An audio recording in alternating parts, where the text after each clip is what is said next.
ganze Welt gesehen, von Singapur bis Aberdeen.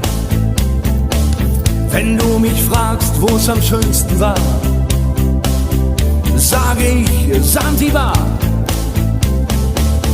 War ne harte Überfahrt, 10 Wochen nur das Deck geschrubbt, hab die Welt verflucht, in den Wind gespuckt und salziges Wasser geschluckt. Aloha, ea, ea.